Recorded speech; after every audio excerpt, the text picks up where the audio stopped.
बिस्मिल्लाहिर्रहमानिर्रहीम। अस्सलाम वालेकुम। मेरा नाम डॉक्टर हमाद है और मैं ईएनटी स्पेशलिस्ट हूँ। आज का टॉपिक जो है वो अभी कंटिन्यूशन है, जो हम पुराने बच्चों के साइंस के ऊपर बात कर रहे थे। उस पर जो मैंने उसमें से चीज़ जो चुनी थी समझाने के लिए वो है एडेनॉइड्स। आपको मैंने उसमें बताया था, छोटा सा एक समरी करूँ कि एडेनॉइड्स एक वो झिल्ली होती है जो नाक के पीछे होती है, और ये उन माओं को भी समझाने के लिए कि अगर उनके बच्चे ऊंचा सुन रहे हैं या उनके बच्चे खराटे ले रहे हैं या उनके बच्चे की बार बार सीना ख़राब हो रहा है तो लाजमी ईएनटी के पास जाएं। वो हुई एक्सरे से चेक कर सकता है। साइड से एक एक्सरे करते हैं हम और देखते हैं कि वो जो नाक का पैसेज पूरे फेफड़े में जा रहा है वो कहीं से कॉम्प्रोमाइज़ तो नहीं, यानी बंद तो नहीं है, क्योंकि अगर वो बंद होगा तो प्रॉपर ऑक्सीजन नहीं जाएगा बच्चे को और ये साइंस आएंगे। कुछ साइंस मैं समझाना चाह रहा हूँ आपको इसके। एक बच्चा स्लो हो जाएगा, लेथार्जिक हो जाएगा, यानी वो टांगों में दर्द की शिकायत करेगा, वो बच्चा बिल्कुल ऐसे सुस्त बैठा रहेगा, भूख खत्म हो जाएगी क्योंकि वो रेशा पीता है अपना और उनको तजाबियत शुरू हो जाती है, पेट के सिम्टम आना शुरू हो जाते हैं।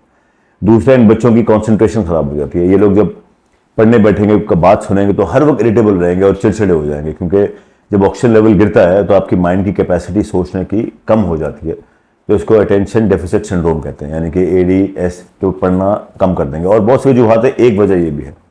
तीसरा, इनके बाल की ग्रोथ और इनकी हाइट, इनकी अपनी ग्रोथ खराब हो जाएगी। सबसे ज़्यादा ऑक्सीजन है आपकी बॉडी में ना, आरबीसी यानी ब्लड आएगा तो ऑक्सीजन ज़्यादा होगा तो वो बच्चे को ग्रो करेगा, आप लोगों को, बूढ़ों को संभालेगा, जवानों को संभालेगा। अगर ऑक्सीजन लेवल कम होगा तो इन बच्चों की ग्रोथ आप देखना, खा भी लेंगे तो भी ये स्लो ग्रो करेंगे। वैसे ही हमारी कौम में जब से हमारे फ़ोन और हाथ में गैजेट आया, हमारे पास गाड़ियाँ आई हैं, हमें यहाँ से घर से थोड़ा सा दूर 2 कदम में भी जाना है रोटी लेने के लिए तो भी गाड़ी पे जाते हैं बच्चे। हालात की वजह से लोग मजबूर हैं, माँ बाप, कि हम एक्सरसाइज नहीं करते, हम वॉक नहीं करते। बट जब से ये चीज़ें हमारी ज़िंदगी में आ गई हैं, हम और छोटे हो गए, कद छोटे हो गए। पहले लोग लंबे होते थे बिकॉज वो हर काम चल के और खुद करते थे। अब तो मैंने सुना है रोबोट्स भी आ गए हैं काम करने के लिए। तो इसलिए एक तो बच्चों को एक्टिव ज़रूर रखें ताकि उनकी ग्रोथ करे, और जो खा रहे हैं वो बॉडी में लगे। उसको लगने के लिए ब्लड साफ चाहिए, उसको लगने के लिए ऑक्सीजन लेवल चाहिए, उसको लगने के लिए बच्चा एक्टिव चाहिए। तो ये बच्चे की एक्टिविटी स्लो करता है। कुछ 2 साइंस है जो मुझे बहुत ट्रबल करते हैं, that is always having a chest problem, यानी कि इन बच्चों को हर वक्त सीने में कुछ ना कुछ दमा या कोई खड़खड़ रहेगी और आप हर वक्त डॉक्टर के पास जाएंगे। आपको नहीं अंदाज़ा कि आप जो इसको दवाई दे रहे हैं, जो एंटीबायोटिक्स 1 साल में 6 दफ़ा दे रहे हैं, वो क्या असर करेगा। ये एंटीबायोटिक ना, आपने देखा होगा कुछ पहले, जिस तरह एक सिप्रोफ्लॉक्सिसिन एक सॉल्ट है, उसकी सिर्फ गोली आती थी, शरबत नहीं आता था। क्यों? क्योंकि वो बच्चों में मना थी।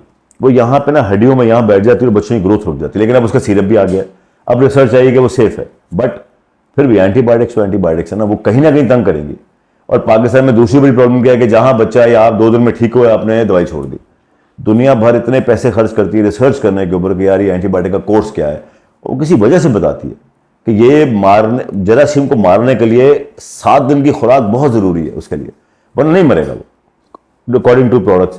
तो इसलिए प्लीज़ कोर्स पूरा किया करें। तो कहने का मकसद ये कि माओ को ख्याल करना है कि अगर उसका बच्चा 1 साल में 4 दफ़ा एंटीबायोटिक ले रहा है चेस्ट के लिए, उस बच्चे का सांस फूल रहा है, वो दूसरे बच्चों से कम खेल रहा है, खराटे ले रहा है, और आखिर में अगर टीचर से शिकायत आ गई कि जो वो ऊंचा सुन रहा है, समझे वो स्टेज क्रॉस कर गई है। असल में साइनस के बच्चों का ना कान बचाने होते हैं और सीना, बस ये 2 चीज़ें हैं, बाकी सब हैंडल हो जाता है। कान अगर ख़राब हो गया ना, वो कम से कम 6-8 साल लग जाएंगे ठीक होने, क्योंकि कान के पर्दे एक फट गया या ख़राब हो गया, वो हील नहीं करता। अल्लाह ने इसमें भरने की ताकत नहीं दी हुई। इसकी ट्रीटमेंट एक ही है। आप लोग डरते हैं, लेकिन आजकल लेज़र बहुत अच्छी आई हुई हमारे पास, हम करते हैं, इसको सर्जिकली रिमूव करते हैं। 10 मिनट का ये काम है सारा, और बच्चा डे केयर में, यानी कि रात को मैं करता हूँ तो सुबह घर जाएगा और 2 दिन के बाद स्कूल जाएगा। कोई स्टिच नहीं आता, लेकिन निकालने के बाद इसमें बहुत फ़र्क आएगा। आखिर में एक चीज़ समझाऊंगा मैं आप लोगों को, एक चीज़, ये जो सर्जरी होती है ना, ये सर्जरी को आप लोग समझते हैं कि हाँ भाई ये इलाज हो गया। ऐसा नहीं है। जिस तरह आप किसी मेडिकल स्पेशलिस्ट के पास जाएंगे, आप कहेंगे सर मुझे बुखार हो गया, तो वो आपको पैराडोल देगा, आपको एक दवाई देगा और आपकी चीज़ें ठीक होंगी 10-12 दिन में। सर्जरी भी is a start of treatment. निकालने के बाद पहले हम उस साइकिल को रोकते हैं कि जिस साइकिल से बच्चा ख़राब हो रहा है। उसके बाद जो साइकिल ने, उस चीज़ ने ख़राब कर दिया, यानी कि उस बॉडी में अगर एक टेस्ट मैं करा तो सीरम आईजी लेवल, वो इतना इंपॉर्टेंट है जिसको आप लोग मेरे ख्याल में कभी चेक किया होगा आप लोगों ने। वो आपकी पूरी बॉडी की एलर्जीज बताता है कि यार मैंने कहाँ से ठीक करना है। इसको स्किन की प्रॉब्लम आएगी तो यहाँ से आएगी, इसको एक्जिमा आएगा तो यहाँ से आएगा, इसका सांस फूलेगा तो यहाँ से फूलेगा। अब वो लोग उसमें स्टेरॉइड देते हैं, मेरा कोशिश है कि मैं स्टेरॉइड ना दूँ। मैं इसमें वैक्सीन आती है, दवाइयाँ आती हैं, हमारे पास है रेमेडीज, हम ठीक करते हैं।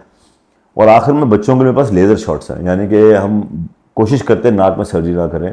हम नाक की सर्जरी करें 17 साल की उम्र में, लेकिन कुछ बच्चे बहुत मजबूर होते हैं क्योंकि नाक में गोश्त इतने बड़े हो जाते हैं एनवायरनमेंट की वजह से, एडिनॉइड्स की वजह से, तो जब उसको निकालते हम साथ ही उन टर्मिनेट्स में एक शॉट लगाते, टर्मिनेट छोड़े होता है फॉर 3 years और बच्चा ठीक हो जाता है। तो वो हमारे पास एक ऐसी रेमेडी है, मेरे पास, हमारे पास, सारी ENT के पास नेचुरली होगी कि वो बच्चे को थोड़ी देर कुछ अरसे के लिए ठीक करना है, to prepare him for a major treatment that is on 17 years of age. क्योंकि 17 साल से पहले अनटिल अनलेस बच्चे की नींद न टूटे ऑपरेशन नहीं करता मैं, हमें वेट करें इस तरह भी। तो गुजारिश ये है कि अगर आपके बच्चों को ये सिम्टम हैं तो प्लीज़ अपने साथ जाके अपने डॉक्टर से, करीबी ENT से रुजू करें। आपने मुझसे रुजू करना है तो नीचे मेरे नंबर्स हैं, लेकिन ज़रूरी नहीं, जो भी आप लाहौर में, आप कराची में, आप कहीं भी हैं, ENT के पास जाए और क्वालिफाइड ENT के पास जाए। उसको लाजमी हर चीज़ होगी पता कि भाई मैंने इस बच्चे को कैसे लेकर जाए। हर चीज़ एलर्जीज नहीं होती, हर चीज़ की दवाई नहीं है। जैसे अपेंडिक्स है, कोई दवाई नहीं ना, आपको निकालना ही है। इस तरह एडिनोइड, इस तरह टॉन्सिल है, ख़राब है तो निकालना है, मत पालो उसको, ये जिस्म ख़राब करेगा।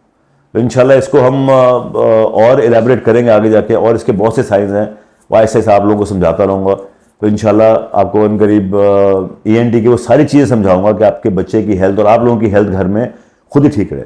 इसकी एक लोकल रेमेडी है, प्लीज़ अपने बच्चों को पानी पिलाया करें। और अगर आपने सर्जरी, जो बात की बात है, उसको ना एक्टिविटी, रनिंग एक्टिविटीज़ में डालें। एडिनोइड रनिंग एक्टिविटी से ठीक हो जाता है, स्प्रिंट रनिंग हो गई, स्किपिंग हो गई, कराटे, स्विमिंग, ये बहुत ज़रूरी है इनके लिए। Thank you.